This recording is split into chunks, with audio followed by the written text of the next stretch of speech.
नमस्कार दोस्तों, स्वागत है आपका अपने YouTube चैनल डुगू कोचिंग सेंटर में। आज हम पढ़ने वाले हैं क्लास 9th का मैथ्स का जो चैप्टर सेकंड है पॉलिनोमियल्स, जिसको हिंदी में कहते हैं बहुपद, उसका पूरा इंट्रोडक्शन। मतलब आज की जो क्लास रहेगी वो आपके चैप्टर सेकंड के मतलब जो चैप्टर सेकंड है आपका पॉलिनोमियल्स बहुपद, उस पर बेस्ड पूरी ये क्लास रहेगी। शुरू करते हैं आज की क्लास। देखिए, सबसे पहले बात आती है कि पॉलिनोमियल्स होता क्या है या बहुपद का मतलब क्या होता है। तो यहाँ पे देखिए, जो पॉली मीन्स होता है, पॉली मीन्स होता है बहुत सारे। ठीक है, पॉली का मतलब क्या होता है यहाँ पे, बहुत सारे। और नोमियल का मतलब क्या होता है, नोमियल मीन्स होता है आपका टर्म्स। ठीक है, जिसको हिंदी में पद कहते हैं। अब यहाँ पे बहु का मतलब भी क्या होता है, बहुत सारे। ठीक है, और पद तो पहले से ही है। ठीक है, तो इतना समझ में आया आपको, इसका मतलब समझ में आ गया कि पॉलिनोमियल्स का मतलब क्या होता है। पॉली का मतलब होता है बहुत सारे और नोमियल्स मतलब टर्म, जो कि बहुत सारे टर्म्स है, मतलब बहुत सारे पदों से मिलकर बना हो, वो क्या कहलाता है, आपका बहुपद कहलाता है। अब बात आती है आपकी कि टर्म्स क्या होता है। ये जो टर्म्स लिखे हुए हैं ये क्या होता है, ये भी बात आती है ना, आपको पता होना चाहिए कि टर्म्स क्या होती हैं। ठीक है, जो भी मैं आपको बताते हुए जा रहा हूँ वो उसकी आप एक सेपरेट नोट्स बनाते हुए चलिए मेरे साथ में, तो उससे आपको फायदा होगा। बात आती है कि टर्म्स मतलब पद होते क्या हैं। तो टर्म्स जो होती हैं वो होती हैं combination of variables and coefficients. ठीक है, टर्म्स क्या होती हैं आपकी, कॉम्बिनेशन होता है वेरिएबल, वेरिएबल को हम हिंदी में कहते हैं चर, और कोफिशिएंट्स को हम हिंदी में कहते हैं गुणांक। ठीक है, जितने भी आपके गुणांक और चर होते हैं उनका जो कॉम्बिनेशन होता है वो क्या कहलाता है, आपका टर्म या पद कहलाता है। वेरिएबल्स और कोफिशिएंट्स का जो कॉम्बिनेशन रहेगा वो आपका टर्म कहलाएगा। अब यहाँ पे बात आती है, जो मैंने अभी बताया था वेरिएबल या चर, ये क्या होते हैं। तो चर वो होते हैं, मतलब अल्फाबेट हो सकते हैं या लेटर्स हो सकते हैं। जैसे कि मान लीजिए आपका लिखा है 3x, तो इसमें चर या वेरिएबल क्या होगा, आपका x। क्या होगा, x होगा। ठीक है, मतलब आपके जो भी x y z a b c, जो भी ये आपके लेटर या अल्फाबेट्स रहेंगे, ये क्या कहलाते हैं, आपके वेरिएबल या चर कहलाते हैं। ठीक है, उसके बाद बात आती है कोफिशिएंट की। ये क्या होता है, कोफिशिएंट जो नंबर विथ वेरिएबल्स। ठीक है, क्या होता है ये, नंबर विथ वेरिएबल। अब नंबर विथ वेरिएबल का मतलब क्या है, देखिए जैसे मैंने अभी यहां बताया था 3x में आपका x क्या हो जाएगा, वेरिएबल हो जाएगा। अब कोफिशिएंट क्या होता है, कोफिशिएंट वो होता है, जैसे आपका फिर से मैंने 3x लिया और 3x में आपका कोफिशिएंट बताने क्या है, तो उसमें होगा 3। क्या हो जाएगा, 3x में आपका 3 कोफिशिएंट होगा। ठीक है, किसका कोफिशिएंट होगा, 3, वो होगा आपके x का। ठीक है, इतना समझ में आया। एक बार फिर समझ लीजिए, टर्म्स क्या होती हैं आपकी, combination of variable and coefficients. क्या होता है आपका, टर्म्स कहलाती हैं। इसके बाद हमने देखा कि वेरिएबल क्या होता है, वेरिएबल को हम हिंदी में कहते हैं चर। ये क्या होते हैं आपके, जैसे आपका मान लीजिए लिखा है 3x, तो इसमें हमें बताना है कि वेरिएबल क्या है, तो इसमें वेरिएबल होगा x। ठीक है, और वेरिएबल मतलब आपके x y z a b c d alphabet या फिर जो भी लेटर्स होते हैं वो आपके क्या कहलाते हैं, वेरिएबल कहलाते हैं। उसके बाद कोफिशिएंट क्या होता है, नंबर विथ वेरिएबल, मतलब नंबर के साथ जो भी वेरिएबल होगा, वेरिएबल के साथ जो नंबर होगा वो क्या कहलाएगा, आपका कोफिशिएंट कहलाएगा, जिसको हिंदी में हम कहते हैं गुणांक। ठीक है, इतना समझ में आया। अब टर्म क्या होगी, अभी हमने देखा, जैसे हम एक एग्जांपल लेते हैं, मान लीजिए आपका लिखा है 2x, तो 2x क्या होगी, एक टर्म होगी। 7t, ये भी आपकी एक टर्म होगी। 5y, ये भी आपकी एक टर्म होगी। ठीक है, टर्म समझ में आ गया आपको कि टर्म क्या होगी। ठीक है, अब देखिए मान लीजिए आपके पास लिखा है 7x² + 4x + 3, 7x² plus 4x+3, ये मैंने आपको एक एग्जाम्पल लिया है। अब इस एग्जाम्पल के थ्रू हम समझते हैं कि इसमें कोफिशिएंट क्या होगा, वेरिएबल क्या होगा, ठीक है। और उसके बाद यहाँ पे ये जो 3 है इसके साथ क्या है, तो ये क्या कहलाता है, ठीक है। देखो सबसे पहले देखते हैं क्या लिखा है, 7x², ठीक है। तो इसमें 7 क्या होगा, 7 होगा आपका x² का कोफिशिएंट, ठीक है। 7 क्या है, x² का कोफिशिएंट है, ठीक है। उसके बाद x क्या है, x इसमें भी है इसमें भी है, तो x अभी मैंने क्या बताया था, x क्या होगा जाएगा यहाँ पे, x जो है वो वेरिएबल्स हैं, क्या है, x वेरिएबल्स हैं, ठीक है। उसके बाद यहाँ पे 4 क्या हो जाएगा, इस वाले x का कोफिशिएंट हो जाएगा, इसमें x का कोफिशिएंट है, ठीक है। इस टाइप के आपको बहुत सारे क्वेश्चन आपके चैप्टर में देखने को मिलेंगे कि आपको कुछ दे दिया जाएगा, एक एग्जांपल या कोई नंबर दे दिया जाएगा, उसमें पूछ लिया जाएगा कि जैसे यहाँ पे आपका 7x² है, तो इसमें बोला जाएगा कि x² का कोफिशिएंट क्या है वो बताइए आप, ठीक है। तो इस टाइप से आप इजिली बता सकते हैं, ठीक है। और यहाँ पे 3 के साथ कोई भी वेरिएबल नहीं है, तो ये 3 क्या हो जाएगा आपका, कांस्टेंट हो जाएगा, 3 क्या होगा, कांस्टेंट हो जाएगा, ठीक है। उसके बाद यहाँ पे x² जो है, देखिए क्या है, x², तो स्क्वायर जो है ना उसको हम क्या बोलते हैं, पावर। ये 2 को हम क्या बोलते हैं, पावर या एक्सपोनेंट,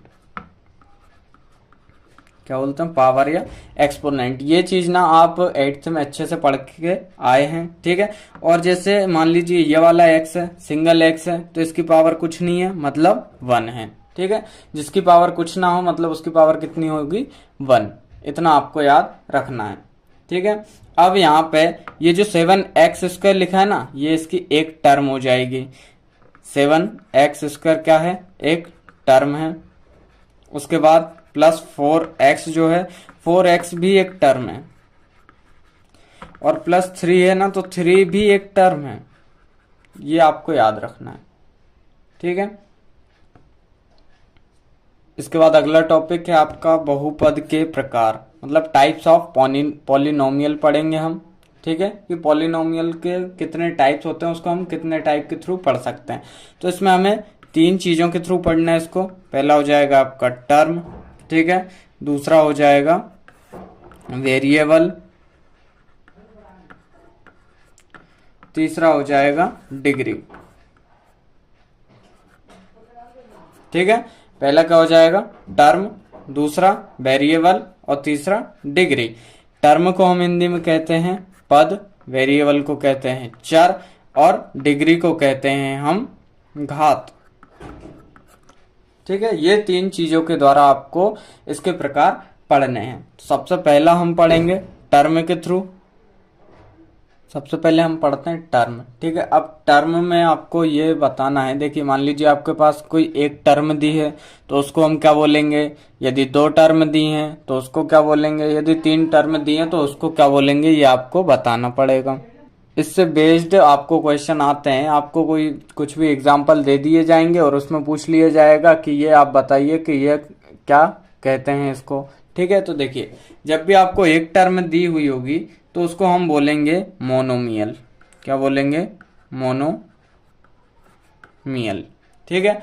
हिंदी में हम बोलेंगे एक पदी, ठीक है। जब एक पद होगा तो एक पदी या मोनोमियल। जैसे देख लेते हैं, जैसे आपका होगा 3x, 7x² और 5y, तो ये कौन से होंगे, एक पदी जिनमें एक ही पद होगा, ठीक है। अब बात आती है 2 टर्म की, यानी 2 पद की, ठीक है।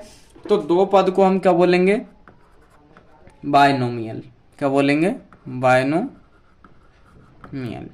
अब बायनोमियल को हिंदी में क्या बोलेंगे, द्विपद, ठीक है। बायनोमियल को हिंदी में क्या बोलेंगे हम, द्विपद। जैसे आपका एग्जांपल हो जाएगा 2x + 2y, ठीक है। ये एक पद होगा, ये 2 पद, मतलब ये एक टर्म हो गई, ये दूसरी टर्म हो जाएगी। और दूसरा एग्जांपल इसका हो जाएगा 9x² + 5, ये एक टर्म, ये दूसरी टर्म, ठीक है। अब बात आती है थ्री टर्म हो, जब आपके पास तीन टर्म हो तो उसको क्या बोलेंगे हम, उसको बोलेंगे ट्राइनोमियल। क्या बोलेंगे, ट्राइनोमियल, ठीक है। और इसको हिंदी में क्या कहेंगे, त्रिपद, ठीक है। अब इसका एग्जाम्पल देख लेते हैं। इसका एग्जाम्पल हो जाएगा एक्स स्क्वायर प्लस 3x+9। इसमें थ्री टर्म दिख रही है ना, ये फर्स्ट, ये सेकंड, ये थर्ड। दूसरा एग्जाम्पल 7x² प्लस 2x+4, ये वन टर्म, टू टर्म और थ्री टर्म। अब तो टर्म से रिलेटेड आपको कोई सा भी क्वेश्चन आएगा तो आप इजीली बता सकते हैं, क्योंकि आपको पता है कि यदि जिसमें दो टर्म होती हैं उसको बायनोमियल बोलते हैं, ठीक है। अब यहाँ पे बायनोमियल का मतलब क्या होता है, देखिए बाय का मतलब होता है दो, ठीक है।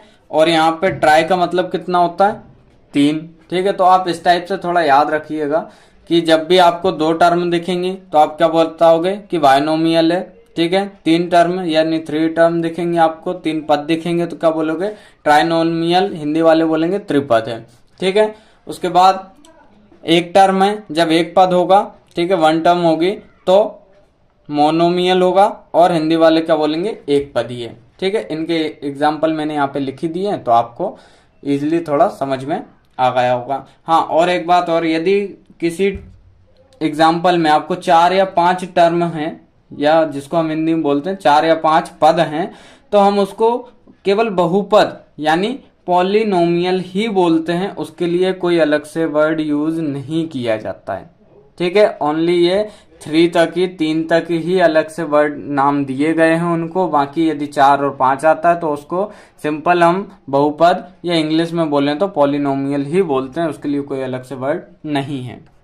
अब आते हैं अपने नेक्स्ट टॉपिक पे, टाइप ऑफ पॉलिनोमियल में अभी हमने सबसे पहले देखा था टर्म्स, अब हम देखने वाले हैं वेरिएबल, जिसको हम हिंदी में कहते हैं चर, ठीक है।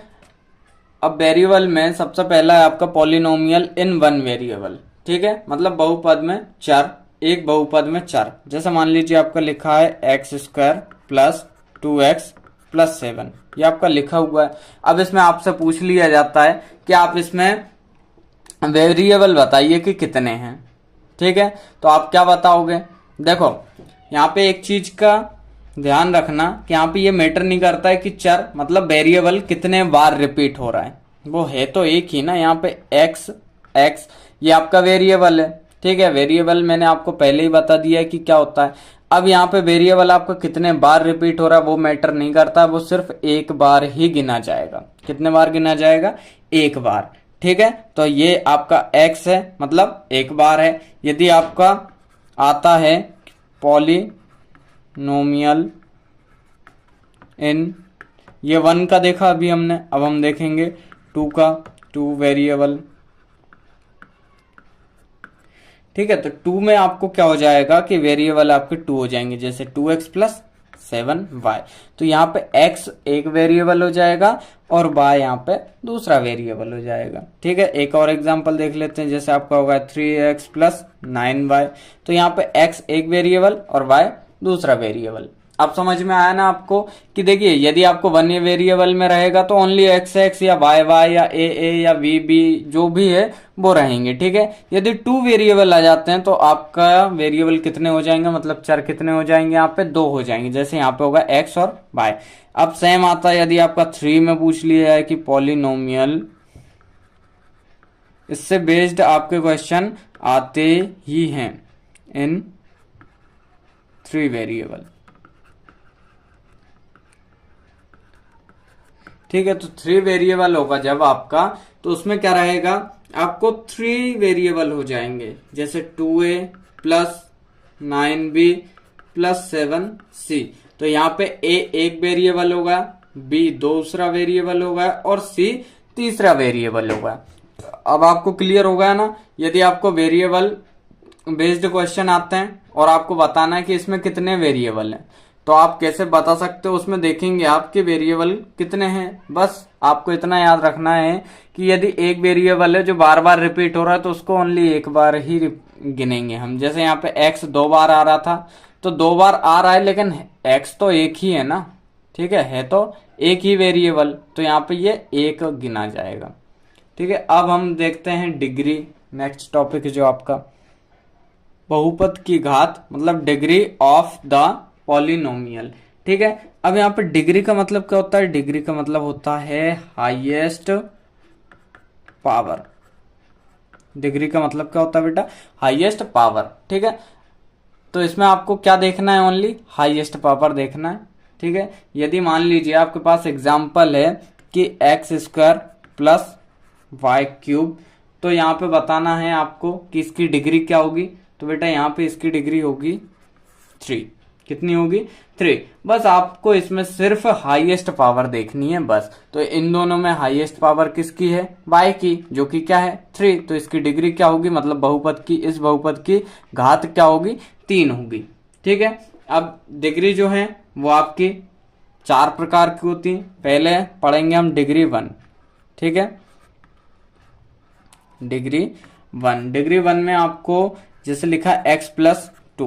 क्या लिखा है? x+2, मतलब इसकी x की कोई पावर नहीं है, 2 की कोई पावर नहीं है, तो यहाँ पे कितना हो जाएगा? 1। ठीक है, इसको हम क्या बोलेंगे? Linear polynomial. क्या बोलेंगे? Linear polynomial. ठीक है, जिसको हिंदी में कहते हैं रैखिक बहुपद। इससे भी आपको बेस्ड बहुत सारे क्वेश्चन आते हैं कि आपको ऐसे ही बहुत सारे एग्जाम्पल दे दिए जाएंगे और उसमें पूछेगा कि इसमें से आप बताइए कि ये रैखिक बहुपद है कि द्विघात बहुपद है, त्रिघात बहुपद है, ये किस टाइप का बहुपद है, किस टाइप का पॉलिनोमियल है, ये आपको बताना। ये हो गई डिग्री 1। अब आती है डिग्री 2 सेकेंड। यहाँ पे हो जाएगा x² + 3y, या फिर हो जाएगा x² + 9x+3। तो यहाँ पे हमें हाईएस्ट पावर क्या दिख रही है? देखिए इसकी पावर कितनी है? 2, इसकी 1, इसकी 2, इसकी 1, इसकी 1। तो यहाँ पे हाईएस्ट पावर आपको कितनी दिख रही है? 2 दिख रही है। ठीक है, अब जब भी जिसमें भी आपको हाईएस्ट पावर 2 दिखती है उसका मतलब क्या है? कि वो डिग्री 2 हो जाएगी। मतलब इसको हम बोलते हैं क्वाड्रेटिक पॉलिनोमियल। ठीक है, क्या बोलेंगे? Quadratic polynomial. ठीक है, जिसको हिंदी में बोलते हैं द्विघात बहुपद।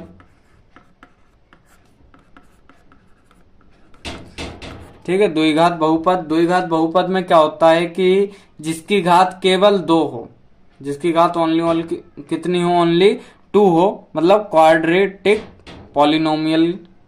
ठीक है, इसकी डिग्री कितनी होगी? 2। हाईएस्ट पावर इसकी कितनी होगी?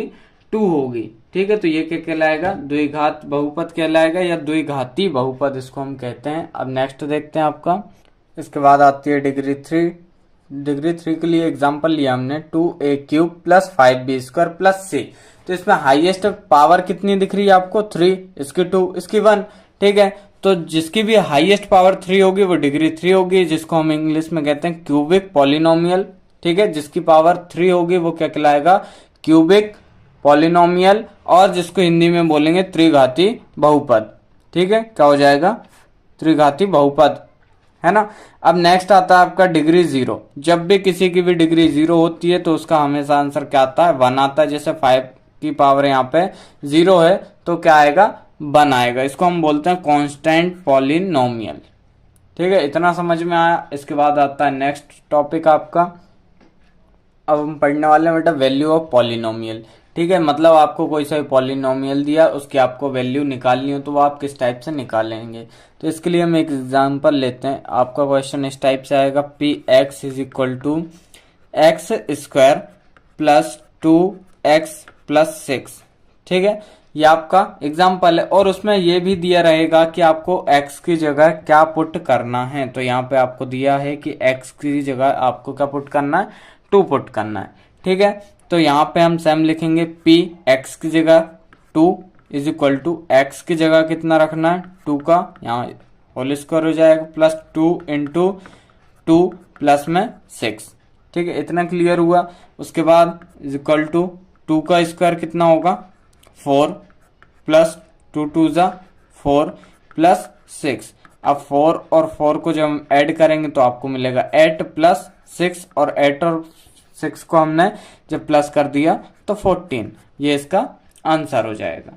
ठीक है, जब भी आपको वैल्यू ऑफ पॉलिनोमियल निकालने को आती है कि आपको कोई एग्जांपल दिया है, कोई टर्म दी है, उसमें आपको क्या करना है, एक्स की वैल्यू, जरूरी नहीं है एक्स की वैल्यू आएगी, आपको टी भी हो सकता है, ए भी हो सकता है, कुछ भी हो सकता है, उसकी आपको वैल्यू दी रहेगी। आपको बस सिंपल कुछ भी नहीं करना उसमें, जहां जहां वो आपको जिसकी वैल्यू दी है, जैसे हमें यहाँ पे एक्स की दी थी, तो जहां जहां एक्स है वहां वहां में कितना रखना है, 2 रखना है। यदि मान लीजिए आपको इसमें पूरे में एक्स की जगह टी दिया होता और टी की जगह आपको 3 रखना होता, तो आप टी की जगह सब में 3 रखते तो आपको इसका आंसर मिल जाता। ठीक है, तो इस टाइप से आप क्या कर सकते हैं, वैल्यू निकाल सकते हैं किसी भी पॉलिनोमियल की।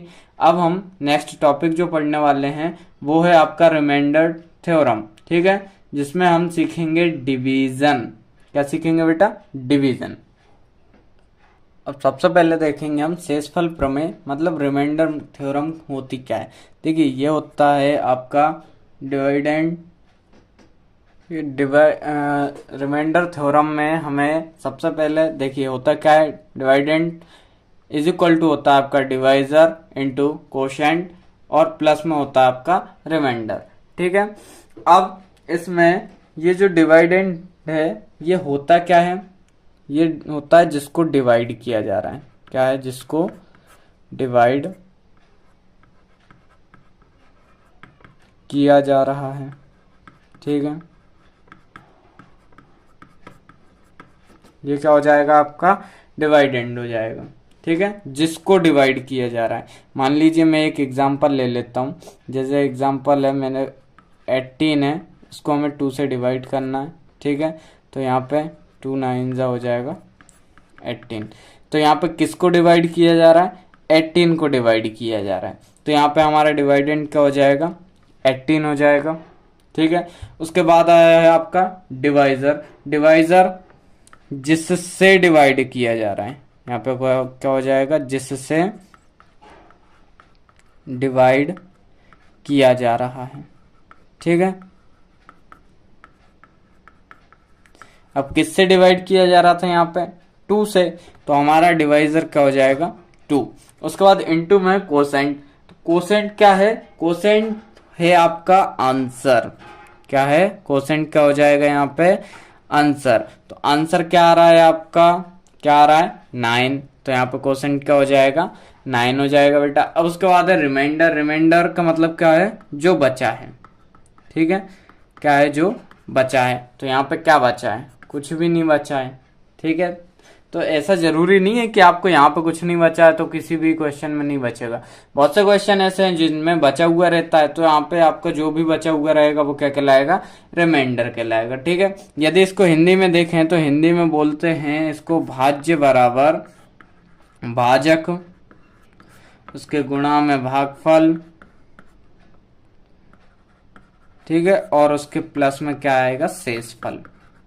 ये हो जाएगा हिंदी में। ठीक है, भाज्य बराबर भाजक गुणनफल भागफल प्लस शेषफल।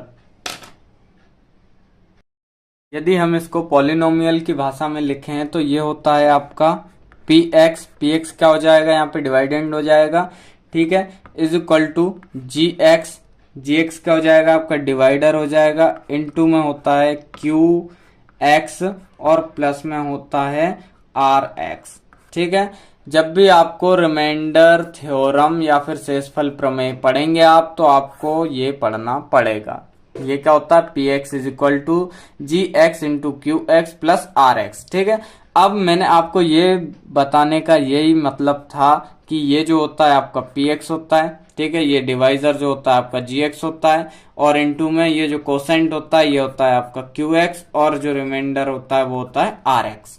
ठीक है, तो मेरा ये जो आपको ये इतना सब बताया ना, ये इसी के लिए बताया कि ताकि आपको आप इजीली समझ में आ जाए कि जी एक्स क्या होता है, जी एक्स होता है डिवाइजर, क्यू एक्स क्या होता है, क्यू एक्स होता है कोसेंट, यानी जो आंसर आएगा वो, और आर एक्स क्या होता है, रिमाइंडर होता है जो हमारा बचा हुआ है। ठीक है, इतना समझ में आया। अब हम करने वाले हैं डिवीजन, जो इस चैप्टर का बहुत ही महत्वपूर्ण टॉपिक है। ठीक है, ये लगभग आपके क्वेश्चन में आता ही है, तो इसको यदि आपने अच्छे समझ लिया तो आप इजीली कर सकते हो। बेटा अभी भी मैं कह रहा हूं आपसे कि आप मेरे साथ प्रिपेयर नोट्स बनाते हुए चलिए, तो आपको बहुत ही, चलो अब हम शुरू कर रहे हैं डिवीजन। अब डिवीजन में आपका क्वेश्चन किस टाइप से आएंगे, अभी हमने जो रिमाइंडर मेथड थ्योरम देखी थी ना, उसके टाइप से देखिए। पी एक्स बराबर आपको दिया है एक्स प्लस 3x² - 1, और यहाँ पे जी एक्स दिया है आपको 1 + x, ठीक है, ये आपको दिया हुआ है। अब इसमें एक बात का आपको विशेष ध्यान रखना है कि सबसे पहले तो इसको क्या करना है, सीक्वेंस में जमाना है। तो सबसे पहले क्या आता है आपका 3x² वाली टर्म आएगी, उसके बाद प्लस x, इसके आगे कुछ नहीं है, मतलब क्या है प्लस, फिर यहाँ पे -1 है, और यहाँ पे क्या हो जाएगा x + 1। ये आपका क्वेश्चन आपको सीक्वेंस में जमा के बनाना है, ठीक है। अब जैसे आप सिंपल डिवीजन करते हैं ना, सेम उसको भी ऐसे ही करना है, बस थोड़ा सा ध्यान देना पड़ेगा। इसको हमने लिख लिया पहले 3x² + x - 1, ये लिखा, ठीक है। उसके बाद यहाँ पे हमें gx का मतलब क्या होता है, gx जिससे डिवाइड किया जा रहा है, तो किससे डिवाइड करना है हमें, +1 से, x + 1 से, ठीक है। बेटा देखो मैंने इसलिए आपको सबसे पहले वो बता दिया कि px क्या होता है, gx क्या होता है, ठीक है। px क्या बताया था, जिसको डिवाइड किया जा रहा है, तो px हमें px के इक्वल में क्या दिया है, ये दिया, मतलब इसको हमें डिवाइड करना है gx से, यानी gx मतलब जिससे डिवाइड किया जाता है, तो इससे हमें डिवाइड करना है। अब यहाँ पे आपको एक चीज का विशेष ध्यान रखना है कि आपको दिया क्या है, x + 1 दिया है, ठीक है, और पहला क्या है आपका 3x² है। अब यहाँ पे हम x को कौन से नंबर से मल्टीप्लाई करें कि आपका 3x² बन जाए, ये आपका लिखा है x, इसको कौन से नंबर से हमें मल्टीप्लाई करना है कि आपका क्या मिले, 3x² मिले। तो हम यदि 3x से इंटू कर दें तो 3 का तो 3 रहेगा, और x इंटू एक्स क्या हो जाएगा, x² हो जाएगा, ठीक है। इतना क्लियर हुआ है ना। अब लेकिन एक बात का और विशेष ध्यान रखना कि ये जो है ना x + 1, ये पूरे का इंटू होगा, जिससे भी आप इंटू करेंगे ना पूरे का एक साथ होगा।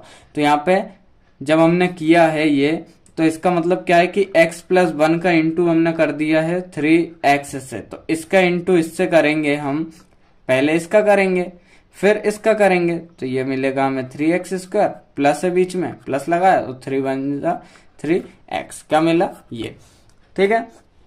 अब जब हमें ये मिल चुका है तो कितने टाइम में मिला, हमने कितने का इंटू किया, 3x का इंटू किया, जितने का किया सेम हमने ऊपर लिखा।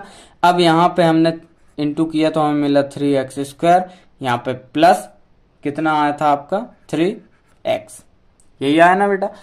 अब इसके बाद हमें करना है माइनस, जैसा हम उसमें करते हैं, तो उसके लिए हमें करने पड़ेंगे साइन चेंज, ठीक है। अब 3x² माइनस हो जाएगा, मतलब कैंसिल हो जाएगा, प्लस माइनस माइनस होगा, मतलब 3x में से x माइनस किया, कितना बचा 2x बचा, लेकिन यहाँ पे माइनस का बचेगा, क्यों बेटा, क्योंकि यहाँ पे माइनस की डिजिट क्या है, बड़ी। अब हमारे पास था -1, वो हमने लेके आए नीचे।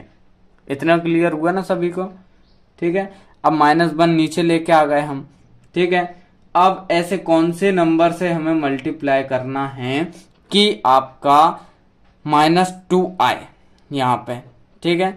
तो उसके लिए हम क्या करेंगे, देखो यहाँ करते हैं, यदि हम x का इंटू -2 से कर दें तो हमें -2x मिल जाएगा, बिल्कुल मिल जाएगा, ठीक है।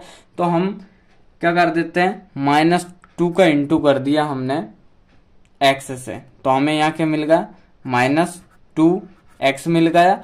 और यहाँ पे आपको बस देखो जो मल्टीप्लाई होगा ना वो सब में होगा, तो यहाँ पे मिलेगा -2, ठीक है। यहाँ पे 1 था, 1 का इंटू हमने 2 से कर दिया तो हमें 2 मिल गया। अब यहाँ पे फिर वही साइन चेंज करो, यहाँ प्लस हो जाएगा, यहाँ भी प्लस हो जाएगा, -2x और +2x क्या हो जाएंगे, कैंसिल हो जाएंगे। यहाँ पे +2 -1 प्लस माइनस माइनस हो जाएगा, मतलब क्या बचेगा आपका 1 बचेगा, प्लस का कि माइनस का, प्लस का बचेगा, क्यों, क्योंकि यहाँ पे प्लस की डिजिट क्या है, बड़ी है। अब इसमें आपको बताना है कि इसमें आपका RX क्या है और QX क्या है। GX PX आपको पहले से ही दिया था, ठीक है। तो QX मतलब कोसेंट, जो आपका आंसर है, ये हो जाएगा आपका QX, ठीक है, और ये हो जाएगा आपका RX, जो कि आपका रिमाइंडर बचा हुआ है। ठीक है, तो इस टाइप से आपको डिवीजन के जितने भी क्वेश्चन आएंगे आपको इसी टाइप से सॉल्व करना है। एक बार मैं फिर समझा देता हूं आपको। आपका क्वेश्चन था x3x² प्लस x माइनस 1। ठीक है, इसको हमें x प्लस 1 से डिवाइड करना था, तो उसके लिए आपको ये पूरे का इंटू ऐसे कौन से नंबर से करें कि आपको सबसे पहले तो 3 का देखो, सॉरी x का देखो कि 3x² मिले। तो हमने किससे कर दिया था बेटा, 3x से किया था। तो x का इंटू जब 3x से करेंगे तो 3x² मिलेगा। ठीक है, उसके बाद हमें ये भी ध्यान रखना है कि ये जो +1 है ना, इसका भी इंटू हो जाएगा, तो हमें यहाँ 3x मिल गया बाकी। ठीक है, उसके बाद फिर हमने साइन चेंज करके इनको कैंसिल कर दिया, इसको इससे माइनस किया, -2x आया तो -1। अब हमें x प्लस 1 का ऐसे कौन से नंबर से मल्टीप्लाई करना था कि यहाँ पे हमें क्या मिले, -2x मिले। तो हमने यदि -2 से हम इंटू करें x का तो -2x मिल जाएगा। ठीक है, वही हमने यहाँ पे करके और इसको सॉल्व कर दिया। ठीक है, इतना आपको क्लियर हुआ। अब ऐसे ही सेम आपको जितने भी डिवीजन से संबंधित क्वेश्चन आएंगे आप इनको ऐसे ही सॉल्व कर सकते हैं। देखो, और इसको आप एक टाइप से और भी सॉल्व कर सकते हैं। यदि आपको सेम क्वेश्चन एक नंबर में पूछ लिया जाता है कि इसके आपको रिमाइंडर फाइंड करना है, तब क्या करोगे। देखो, एक क्वेश्चन एक नंबर में आएगा तब आप इतना तामझाम तो करोगे नहीं कि इतना लंबा करेंगे फिर हम बताएंगे। ठीक है, तो उसके लिए हमें क्या करना है, एक सिंपल मेथड है जो मैं आपको बता दे रहा हूँ। क्वेश्चन आपको सेम ही लिया है मैंने। यदि यहाँ पे देखें हम, ये लिखा है x प्लस 1, यदि हम इसके इक्वल में 0 ले लें तो ये हो जाएगा x इज इक्वल टू -1। ठीक है, अब x की वैल्यू हम यदि इस क्वेश्चन में रख देते हैं, मतलब x, ठीक, 3x की जगह हमें क्या रखना है, -1, तो -1 का होल स्क्वायर प्लस यहाँ पे -1 और -1। ठीक है, तो यहाँ पे 3 और 1 का इंटू, सॉरी 1 का स्क्वायर, -1 का स्क्वायर क्या हो जाएगा, ओनली 1 ही रहेगा। ठीक है, प्लस माइनस -1 यहाँ पे 3 माइनस का 2 हो जाएगा, और यहाँ पे 3 में से 2 गया, कितना बचा, 1। ठीक है, इतना समझ में आया ना। अब ये जो 1 है ना, रिमाइंडर हमारा 1 वहां पे भी बच रहा था, रिमाइंडर यहाँ पे 1, यहाँ पे भी आपका आंसर आ रहा है। यदि आपको सेम क्वेश्चन आते हैं, मतलब यही इस टाइप के क्वेश्चन आते हैं आपको कि एक नंबर में यदि आ गया कि पूछ लिया आपसे कि रिमाइंडर बताओ इसका कि क्या होगा, तो आप क्या करोगे, जिससे आपको डिवाइड करना है उसमें सबसे पहले तो आप x की वैल्यू निकाल लेंगे, जैसे हमने यहाँ निकाल ली थी, x इज इक्वल टू -1 आया, और वो x की वैल्यू आप क्वेश्चन में पुट कर देंगे, तो आपको जो आंसर आएगा वो आपका रिमाइंडर होगा। यदि आपको मेरी बात पे विश्वास नहीं है ना, तो कोई सा भी क्वेश्चन उठा के देख लीजिए और कर लीजिए, आपका रिमाइंडर और सेम आएगा जो कि आप डिवाइड करके निकालेंगे। अगला टॉपिक है आपका फैक्टराइजेशन ऑफ पॉलिनोमियल, जिसको हिंदी में कहते हैं हम बहुपदों का गुणनखंड। क्या बोलते हैं बेटा, बहुपदों का गुणनखंड। ठीक है, मतलब फैक्टराइजेशन ऑफ पॉलिनोमियल। यदि देखो हमने 8th क्लास में इसको अच्छे से समझ के तो आए हैं, यदि आप फिर भी भूल गए हो तो एक बार मैं फिर से आपको रिवाइज करवा दे रहा हूँ। ठीक है, वो कोई दिक्कत वाली बात नहीं है। देखो, यदि आपको किसी नंबर के फैक्टर निकालना तो वो तो आप इजीली निकाल सकते हैं। जैसे मान लो मैंने बोल दिया आपसे 6 के फैक्टर निकालो, तो 6 के फैक्टर आप क्या बोलोगे कि 1 है, 2 है, 3 है और 6 है, मतलब जिन जिन के टेबल में 6 आता है वो उसके फैक्टर हो गए। ठीक है, लेकिन ये तो हमें सिंपल नंबर के निकालने थे, लेकिन यहाँ पे हमें पॉलिनोमियल या फिर हिंदी में बोले तो बहुपद के फैक्टर निकालने। ठीक है, तो उसको निकालने के लिए हमारे पास 3 मेथड होती हैं। ठीक है, वो मेथड के नाम बता देता हूं। सबसे पहले टेकिंग कॉमन फैक्टर, क्या हो जाएगी, टेकिंग कॉमन फैक्टर। सेकंड है वाई ग्रुपिंग करके, और थर्ड जो है वो हो जाएगी आपकी वाई स्प्लिटिंग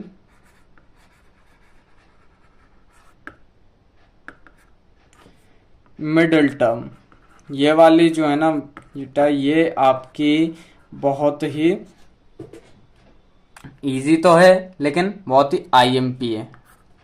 ठीक है, स्प्लिटिंग मिडिल टर्म, ये वाली है ना बहुत ज्यादा ही यूज होती है सभी जगह। 8th में भी यूज हुई थी, 9th में भी और 10th में भी, मतलब ये आपको हर जगह यूज होगी। तो इसको तो आपको अच्छे से कर ही लेना है, बाकी ये करो या ना करो आपको ये तो अच्छे से करना ही है।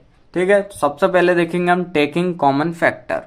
अब देखो टेकिंग कॉमन फैक्टर में जैसे मैंने मान लीजिए एग्जांपल लिया x² + 5x। ठीक है, तो टेकिंग कॉमन फैक्टर का मतलब क्या है, जो दोनों में कॉमन हो। कॉमन फैक्टर का मतलब क्या है, जो चीज दोनों में कॉमन है। तो हमें यहाँ पे x कॉमन दिख रहा है, यहाँ पे x है, मतलब x है, तो दोनों में x का होगा, कॉमन होगा। तो यदि हम इसमें से x बाहर निकाल लेते हैं तो आपके पास क्या बचा, यहाँ पे 2x है, x² का मतलब क्या है कि 2x है। अब एक x बाहर चला गया तो क्या बचा x, और प्लस का प्लस यहाँ पे 5। ठीक है, तो x इसका एक फैक्टर होगा और x + 5 इसका दूसरा फैक्टर होगा। ठीक है, तो ये एक फैक्टर, ये एक फैक्टर, इस टाइप से हम कॉमन फैक्टर निकाल सकते हैं। ठीक है, ये हो गई हमारी फर्स्ट मेथड। इसके बाद सेकंड देखते हैं। सेकंड है आपकी बाय ग्रुपिंग। अब आपका क्वेश्चन है एक, मान लीजिए आपको लिखा है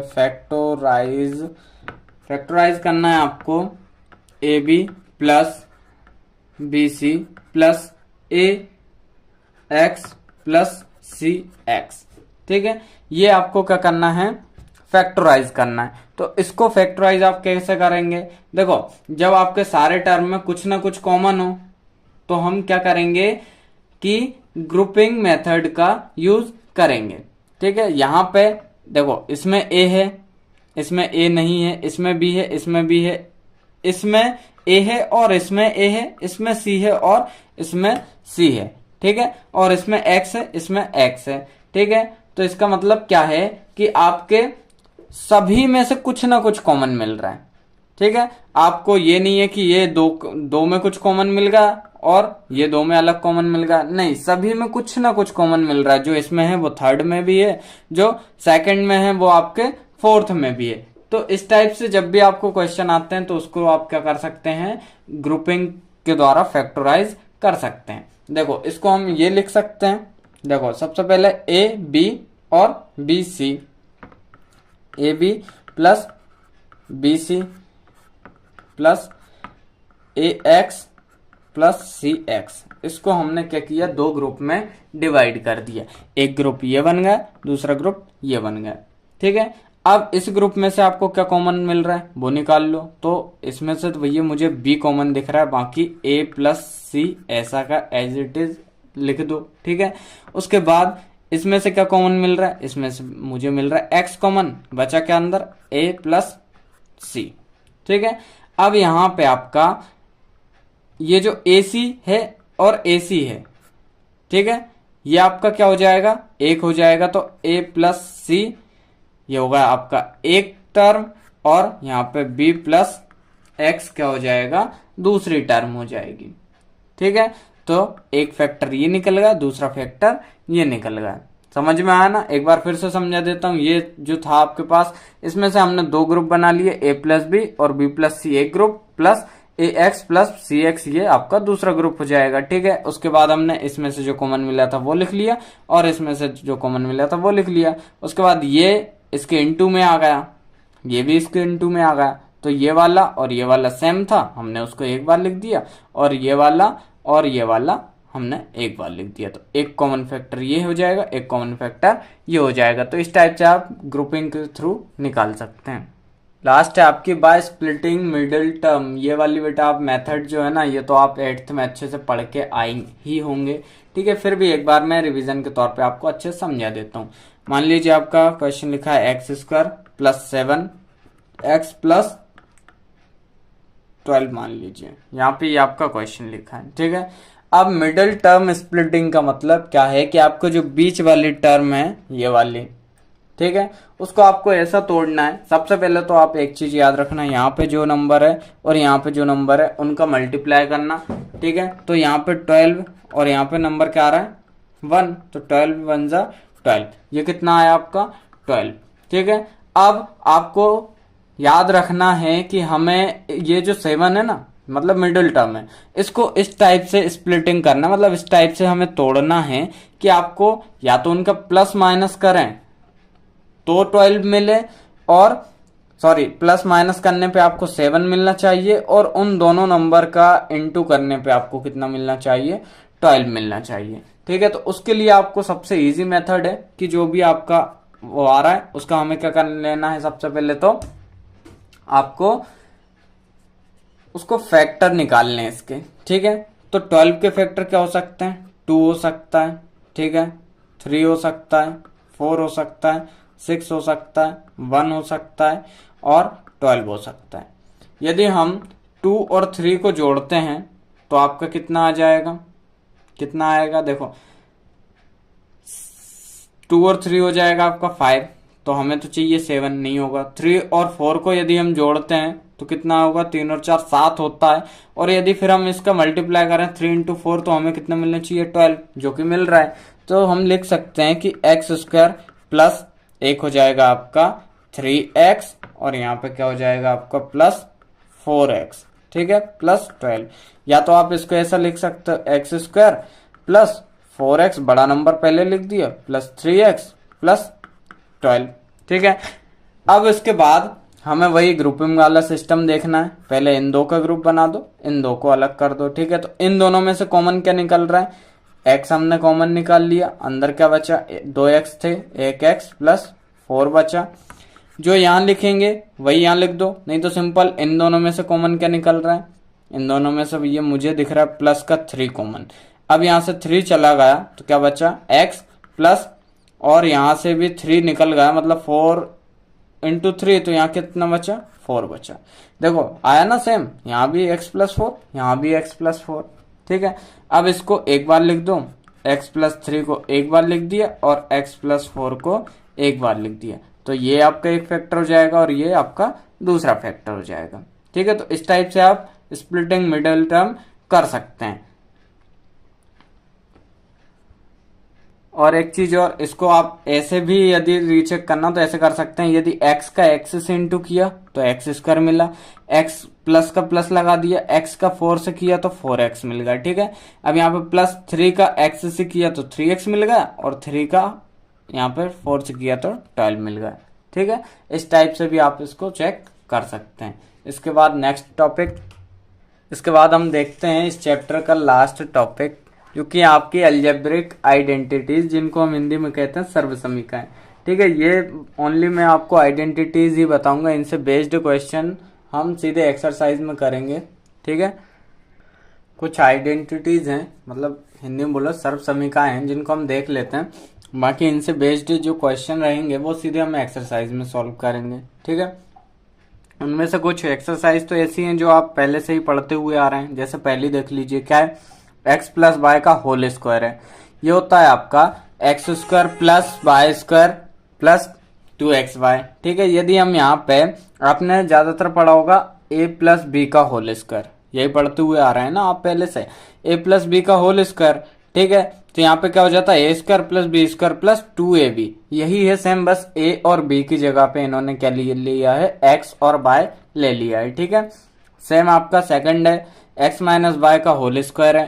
ठीक है, तो वो क्या है आपका x square minus 2xy plus y square.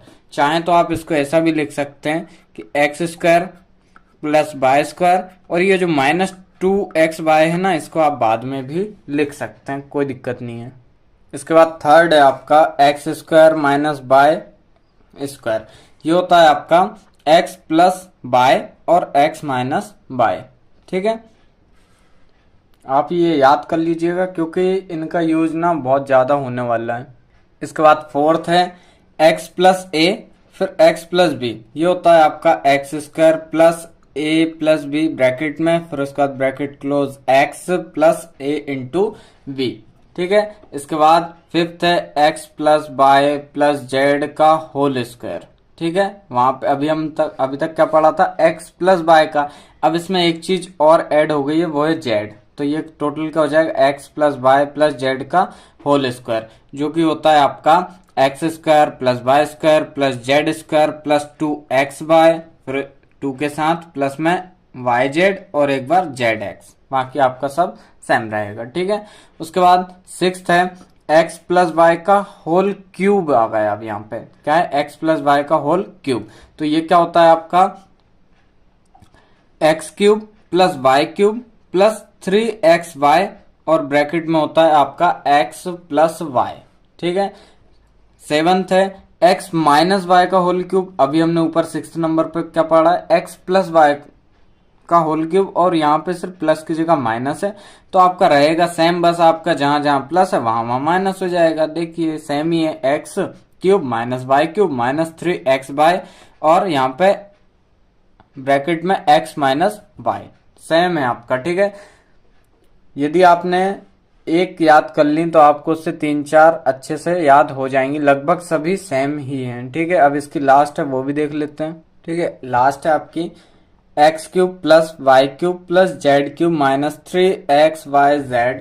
तो ये होती है आपकी ब्रैकेट में x plus y plus z. ठीक है। Bracket close. फिर सेकंड ब्रैकेट में आपका x square plus y square plus z square minus x y minus y z minus z x. ठीक है। तो ये 8 की 8 मैंने आपको आइडेंटिटीज बता दी हैं, तो आप इनको अच्छे से याद कर लीजिएगा। और आज की क्लास में मैंने आपको पूरा इंट्रोडक्शन कवर करवा दिया है। तो आज की क्लास कैसी लगी आपको कमेंट करके जरूर बताएं। यदि चैनल पे पहली बार आए हैं तो चैनल को सब्सक्राइब करना ना भूलें। धन्यवाद।